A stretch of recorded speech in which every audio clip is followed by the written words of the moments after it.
President?" The small voice quavered, breaking through the quiet hum of the hospital room. Donald Trump turned his head sharply, startled by the unexpected interruption. Max, frail but resolute, lay propped up against a stack of pillows, clutching an old book to his chest. His wide eyes locked onto Trump's face as he asked, "If you could go back in time and change one thing about your life, what would it be?" Trump blinked, caught off guard. The question hung heavy in the air, raw and unfiltered, its simplicity masking its profound weight. He felt the collective gaze of everyone in the room shift toward him. Nurses, Secret Service agents, even Max's parents, all frozen in anticipation. Max's innocence was disarming, almost jarring, forcing Trump to confront emotions he rarely allowed himself to feel. For a moment, there was only silence. It stretched like taffy, filling every corner of the room. The faint beeping of machines seemed louder now, each rhythmic pulse underscoring the tension. Trump opened his mouth to speak, but found no words. His usual quick wit failed him, leaving him adrift in unfamiliar territory. He glanced around, noticing how the nurses exchanged nervous looks, and how one Secret Service agent shifted uncomfortably from foot to foot. Even Max's parents leaned forward slightly, their breaths shallow with anticipation. Every second that passed felt heavier than the last. Trump realized he couldn't brush this off with a rehearsed answer or deflect with humor. It wasn't that kind of moment. As the silence lingered, Trump looked down at Max again. Those wide, trusting eyes pierced through him, demanding honesty rather than rhetoric. This wasn't just another photo op or press conference. This was something deeper, more intimate. A flicker of recognition crossed Trump's face. He'd been here before, metaphorically speaking. Memories stirred. Fragments of conversations long buried resurfaced. He thought about his father's lessons, his brother Freddie's struggles, and all the moments he'd pushed aside in pursuit of success. Something inside him shifted, though subtly. Whatever response he gave wouldn't just shape this interaction, it might reshape parts of himself. And so, as the room waited, Trump took a deep breath, ready to step into uncharted emotional waters. The faint beeping of heart monitors filled the air, a rhythmic reminder of lives hanging in delicate balance. Every now and then, a chair creaked softly as nurses shifted positions, their movements hesitant, almost reverent. The distant hum of city life outside was muffled by the steady fall of snow, creating an eerie stillness that pressed against the senses. Donald Trump stood near the doorway, his polished shoes clicking faintly against the tiled floor, a sound incongruous with the hushed tones around him. He could smell it immediately, the sharp tang of antiseptic mingling with something softer, sweeter. Peppermint candles, perhaps, left behind by a thoughtful visitor. It wasn't unpleasant, but it unsettled him all the same, this strange blend of sterility and warmth. He glanced toward the far corner of the room, where a young boy lay propped up on pillows. His presence seemed fragile, yet determined, like a flickering candle refusing to be extinguished by the wind. Trump felt a pang of unease, though he couldn't quite name why. This place was foreign to him, its quiet intensity unfamiliar and disarming. Even the smallest sounds carried weight here. The rustle of fabric as someone adjusted a blanket, the soft scrape of a pen against paper.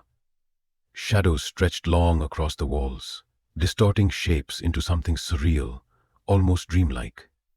Time itself seemed suspended, each second stretching longer than the last. Trump noticed how everyone moved cautiously, deliberately, as if afraid to disturb the fragile equilibrium of the room. A nurse reached out to smooth a wrinkle from the sheets, her hands trembling ever so slightly. Across the room, a doctor flipped through a clipboard, pausing mid-motion as though sensing the heaviness of the moment. It struck Trump then, this wasn't just any hospital ward. This was a sanctuary for those clinging to hope, for families grappling with uncertainty. And he, with his tailored suit and practiced confidence, felt like an intruder. For the first time in years, he wished he could fade into the background, become invisible. But there was no escaping the fact that all eyes were on him now, waiting, watching. His tie hung loose around his neck, the knot undone just enough to betray his discomfort. His usual bravado had dimmed, replaced by a wariness that lingered in his eyes. These weren't the eyes of a man used to commanding rooms or dominating headlines. They belonged to someone grappling with emotions he rarely allowed himself to feel. As he approached the bed, Trump became acutely aware of how out of place he seemed. The whispers of the medical staff were barely audible, yet they echoed in his mind, amplifying his unease. Their quiet efficiency contrasted sharply with his brash public persona, leaving him feeling exposed in ways he hadn't anticipated. He glanced down at the boy again, taking in the frail frame and the wide, curious eyes that seemed to see straight through him. "You don't belong here," a voice inside him whispered. Not cruelly, but matter-of-factly. Yet, despite the discomfort, something about the scene tugged at him, pulling him closer to the edge of vulnerability he'd spent decades avoiding. And then came the question, cutting through the silence like a knife. Donald Trump stood there, his tailored suit still immaculate, but something about him felt different. His tie was loosened just enough to suggest discomfort, and the wariness in his eyes, so rarely seen by the public, hinted at a man grappling with emotions he wasn't used to confronting. He thought of his father, Fred Trump, whose voice had once guided him through life's toughest decisions. "You can't win every battle, Donnie," Fred had said one evening over chess. Those words now echoed in his mind, unbidden yet impossible to ignore. The absence of cameras and crowds left him exposed, stripped of the armor he usually wore so confidently. He shifted his weight from one foot to the other, unsure how to navigate this unfamiliar terrain. For all his bravado, for all the battles he'd fought and won, this moment felt like uncharted waters. A part of him wanted to retreat, to leave before the walls he'd built around himself began to crack. But another part, the quieter, more human part, urged him to stay. Max lay propped up on pillows, his small frame dwarfed by the expanse of the hospital bed. Despite his frailty, there was an undeniable spark in his wide, curious eyes, a light that refused to dim. When he looked at Trump, it wasn't with awe or admiration, but with something deeper, trust. It was as if Max could see past the polished exterior, past the carefully constructed persona, and into the heart of the man beneath. There was no pretense here, no room for posturing. Max's innocence demanded honesty, forcing Trump to confront parts of himself he'd long buried under layers of ambition and ego. This boy, barely 8 years old, radiated a quiet strength that made Trump feel both inadequate and strangely hopeful. Max wasn't just a child. He was a mirror reflecting truths Trump had spent decades avoiding. Trump hesitated before pulling the chair closer to Max's bed. Each movement felt deliberate, almost unnatural, as though he was stepping onto thin ice. Without an audience to perform for, without the safety net of scripted responses, he felt oddly naked. What did you say to a dying child? How did you bridge the chasm between your world and theirs? Before he could find the words, Max broke the tension. A weak smile spread across his face as he held up a worn copy of The Art of the Deal. "My dad says you're the best negotiator ever," he said, his voice soft but steady. Then, after a pause, he added, "Can I ask you something?" The question hung in the air, simple yet loaded with potential. Trump felt his chest tighten. This wasn't just a casual inquiry, it was an invitation, a challenge even. And as much as he wanted to deflect or downplay it, he knew instinctively that this moment would change him. Max's voice, soft but steady, broke through the silence. "If you could go back in time and change one thing about your life, what would it be?" The words hung there, heavy and unrelenting, like a storm cloud refusing to pass. Donald Trump froze mid-smile, his practiced charm deserting him for the first time in recent memory. His mind raced, searching for a response, but nothing came. For once, his quick wit failed him, leaving him stranded in unfamiliar emotional territory. Around him, the room seemed to hold its breath. Nurses shifted nervously in their seats, chairs scraping faintly against the floor. Max's parents leaned forward slightly, their eyes locked on Trump, waiting. Even the Secret Service agents exchanged subtle glances, their stoic expressions betraying hints of curiosity. Trump felt the weight of their collective anticipation pressing down on him. This wasn't just another question. It was an invitation into a part of himself he rarely allowed anyone to see. As Trump looked into Max's wide, trusting eyes, something inside him shifted. Those eyes weren't asking for a rehearsed soundbite. They were demanding honesty, and honesty was something Trump wasn't used to giving, especially not in moments like this. For a fleeting second, he thought of his father again, of Fred's lessons about humility and listening. He thought of Freddie too, his brother whose struggles had left scars that still lingered beneath the surface. This wasn't just another public appearance. It was personal. Deeply so. Trump's polished exterior began to crack, revealing glimpses of the man behind the persona. The man who had regrets, doubts, and fears he'd buried under decades of ambition and ego. Mac's innocence made it impossible to hide any longer. The silence stretched on, filling every corner of the room. Subtle sounds became amplified. The rhythmic beeping of Mac's heart monitor, the distant hum of traffic outside, even the faint rustle of fabric as someone adjusted their position. Trump's expression softened further, his guard lowering with each passing second. The absence of words spoke louder than anything he could have said at that moment. It wasn't avoidance. It was reflection, a rare pause in the relentless pace of his life. He realized then that this wasn't just about answering Max's question. It was about confronting truths he'd spent years running from. And as the quiet enveloped them both, Trump knew one thing for certain. Whatever answer he gave would come from a place deeper than he'd ever dared to explore before. Trump opened his mouth to speak, but the words caught in his throat. He hesitated, his gaze dropping to his hands, as if searching for answers etched into his palms. "You know, Max," he began, his voice quieter than usual, almost unrecognizable. "I've done a lot of things in his life. Built skyscrapers, won elections, made deals no one thought possible, but..." The sentence trailed off, unfinished, leaving a void that seemed to pull everyone closer. His fingers twitched slightly, betraying an inner struggle. Each pause stretched longer than the last, heavy with unspoken thoughts. For once, there was no rehearsed answer, no polished delivery, just raw uncertainty. Max watched him intently, his wide eyes urging Trump to continue. The silence between them wasn't empty. It brimmed with tension, anticipation, and something deeper, a shared humanity neither had expected. As the silence lingered, Trump's mind drifted back to a memory he hadn't revisited in years. He could almost hear his father's voice again, calm and steady, as they sat together at the chessboard. "Winning isn't everything, Donnie," Fred had said, moving a pawn across the board. "Sometimes it's about knowing when to step back and let others shine." The simplicity of those words struck him now, more than ever. Back then, young Donald had dismissed them, too eager to prove himself, too consumed by the thrill of victory. But here, in this moment, their wisdom resonated deeply. It wasn't just about winning, it was about connection, about understanding when to listen instead of dominate. He glanced at Max, seeing not just a child, but a reflection of what truly mattered: relationships, trust, and the courage to be vulnerable. This memory softened him further, chipping away at the armor he'd worn for so long.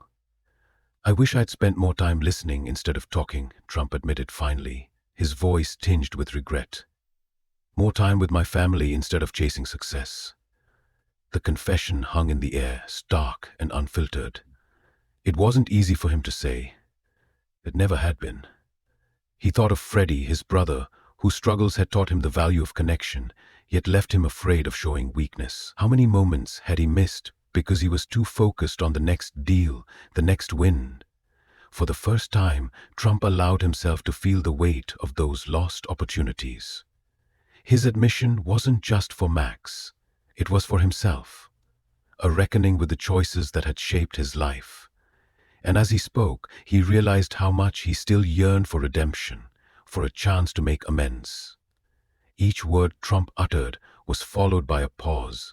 The room remained still, save for the faint sounds that seemed magnified. The rhythmic beeping of Max's monitor, the distant hum of traffic outside. Even the smallest noise carried significance, underscoring the gravity of the moment. Max's tiny hand gripped Trump's sleeve tightly, anchoring him to the present. The boy listened intently, absorbing every syllable, every tremor in Trump's voice. There was no judgment in his expression, only empathy, a quiet acknowledgement of the pain and honesty unfolding before him. In those silences, the unspoken truths became clearest. They weren't just pauses. They were bridges, connecting two souls who might otherwise never have met. And through them, both Trump and Max found something unexpected, a fleeting but profound sense of understanding. Tears welled up in Max's eyes as he absorbed Trump's words. His small voice trembled, but there was no hesitation. "That's okay, Mr. President," he whispered, his tone soft yet unwavering. "You're doing good now." The simplicity of Max's response struck a chord deep within Trump. It wasn't just forgiveness, it was affirmation, a quiet acknowledgement that growth and redemption were possible, even in the unlikeliest moments. Max's purity shone through, cutting through layers of doubt and regret that had weighed on Trump for years. In those few words, Max became more than a child. He became a beacon of hope, reminding Trump of what truly mattered. Something inside Trump shifted irrevocably. For the first time in decades, he let his guard down completely. Reaching out, he took Max's hand in his own, the gesture instinctive yet profound. His voice shook as he spoke, his usual bravado replaced by raw sincerity. "Thank you for reminding me what really matters." It was a moment of catharsis, one that left him exposed but also lighter, as if shedding a burden he'd carried for far too long. The polished exterior, the carefully constructed persona, crumbled entirely, revealing the man beneath. This wasn't Donald Trump, the public figure. This was simply Don, a human being, grappling with vulnerability and connection. Around them, the room seemed to exhale collectively. Nurses dabbed at their eyes with tissues, their movements slow and deliberate, as though unwilling to disrupt the sanctity of the moment. Even the Secret Service agents, typically stoic and unreadable, exchanged glances, their expressions softening in ways they rarely allowed themselves to show. Max's parents sat quietly, holding hands, tears streaming down their faces. They weren't just witnessing an interaction. They were part of something larger, a shared experience that transcended individual lives. The sincerity of the moment resonated deeply, touching everyone present and binding them together in a fleeting but powerful sense of unity. As the emotional weight began to settle, Trump reached into his pocket and pulled out a gold pen engraved with his initials. He opened Max's worn copy of The Art of the Deal and paused, considering his words carefully before writing, "To Max, never stop asking the hard questions. Love, DJT." The act was simple, almost mundane, but it carried immense significance. It wasn't just an autograph. It was a promise, a token of gratitude, and a reminder of the bond they'd formed. Max smiled faintly as he accepted the book back, clutching it close to his chest. For Trump, it was a way to leave behind something tangible, a piece of himself, tied to this transformative encounter. And for Max, it was a keepsake, a symbol of courage, honesty, and the enduring power of human connection. As the weight of the moment settled over him, Trump found himself speaking words he'd never imagined uttering in public. "Success means nothing," he said, his voice steady but tinged with emotion, "if you don't have someone to share it with." And sometimes, the smallest voices remind us of the biggest truths. The statement hung in the air, resonating not just with Max, but with everyone who heard it. For Trump, it was more than a reflection. It was an awakening. He thought back to all the deals, the victories, the relentless pursuit of success that had defined so much of his life. Yet here, in this quiet hospital room, none of those achievements felt as significant as the simple act of holding Max's hand. His transformation was undeniable. Ambition no longer ruled him. Connection did. The realization wasn't just personal. It carried a universal truth that transcended the immediate scene. Life, Trump now understood, wasn't about accolades or accomplishments. Those were fleeting, hollow without meaningful relationships to anchor them.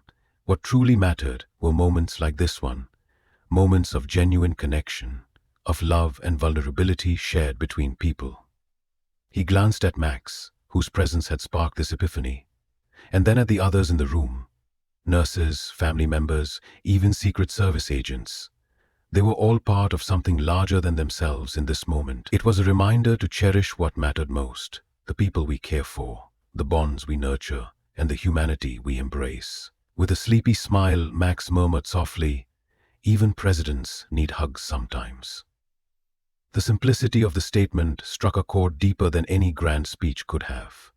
In those few words, Max encapsulated everything the evening had been about: compassion, humility, and the shared humanity that connected them all. Trump felt a lump rise in his throat.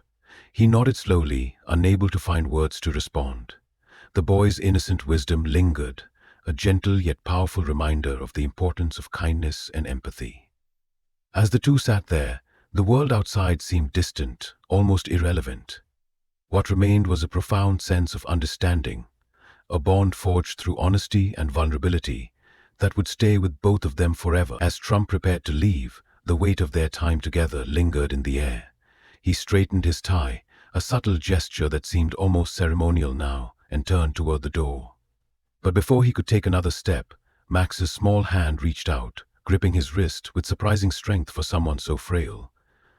"Will you come back?" Max asked, his voice soft but filled with quiet determination. Trump hesitated, then knelt beside the bed, bringing himself to eye level with the boy. "Any time you want, champ," he said, his tone unwavering despite the emotion swelling within him. The promise felt like more than words. It was a vow, a bridge built between two lives that might never have crossed otherwise. For Max, it was reassurance. For Trump, it was redemption. Their bond, forged in vulnerability, left an indelible mark on both of them, and on everyone who bore witness. Outside, the world was hushed under a blanket of falling snow. Each flake melted against Trump's coat as he walked slowly toward his car, the cold air sharp against his skin. His mind replayed fragments of the evening, the questions, the confessions, the moments of connection. He felt lighter somehow, as if the encounter had stripped away layers of doubt and regret he'd carried for years. The snow seemed symbolic, washing away old burdens and leaving room for something new. Though he couldn't articulate it fully, he knew this night would stay with him forever. A reminder of what truly mattered. Inside the hospital room, Max's mother pulled him into a tight embrace, her arms wrapping around him like a shield. Her voice trembled as she whispered into his ear, "That man came all this way just for you." Her words weren't just gratitude, they were affirmation, a testament to the power of human connection. Max nodded faintly, clutching the signed book close to his chest. For readers, the moment resonated deeply, echoing themes of love, vulnerability, and kindness. It wasn't just about Trump or Max. It was about the shared humanity that bound them, reminding everyone of the profound impact even the smallest gestures can have.